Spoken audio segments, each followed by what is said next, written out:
Good morning. Day 2, week 2. Just finished. Had a little mess up there in the middle. I don't know if it was my hand or what. I was on the phone wrong. I don't run with a band or anything. And I guess it was hitting next. I had the lock thing on the 10K, but it jumped to the next one. I didn't know how long I had running, so I just backed it up and redid the set again. So still ran my full 6 sets in a minute and a half, and maybe did one for 20, 15 seconds longer. I don't know. But so it's kind of throws you off there when it's not what you thought it was going to be. But anyways, so this morning I was thinking about last night. Well, let's back it up. Last night before I went to bed, my wife and I watched Black Klansman. I don't know if any of y'all have seen that movie, but that was before I might comment on it. That was a really, really good movie. Overall, well done, good story.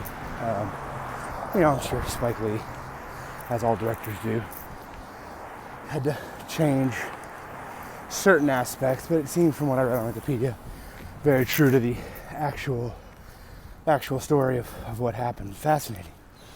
But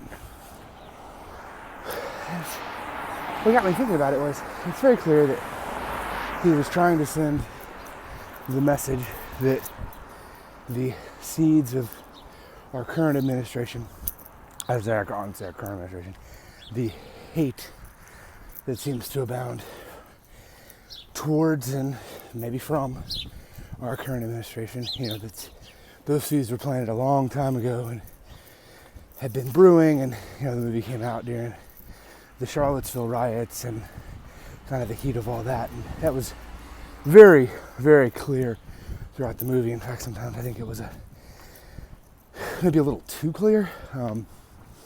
He went, I'm sure there was some historical accuracy, and I've not done research on it, but the one scene, I don't know if it was before he's initiated or after he's initiated into the end of the movie, when all the Klansmen are saying America first, and there's several times where David Duke uses the line and others use the line, we got to make America great, and they say again later, like it's kind of painfully slapping you in the face, these slogans. And hey, I don't know, maybe they did use those slogans, maybe they didn't,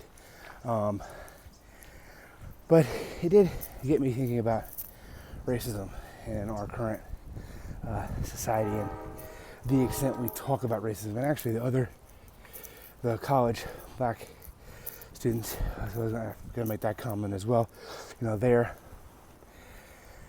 hatred of the cops and of the idea that you can't be black without being and also be a cop, that conflict between Ron and Patrice. And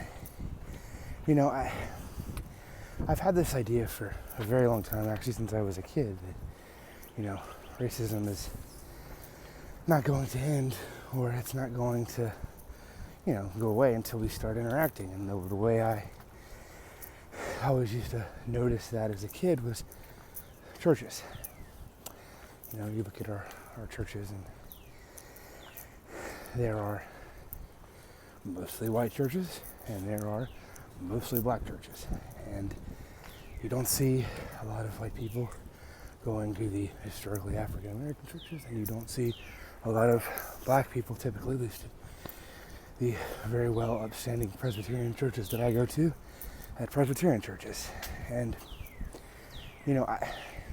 is that because one or the other is not allowed at either church? No.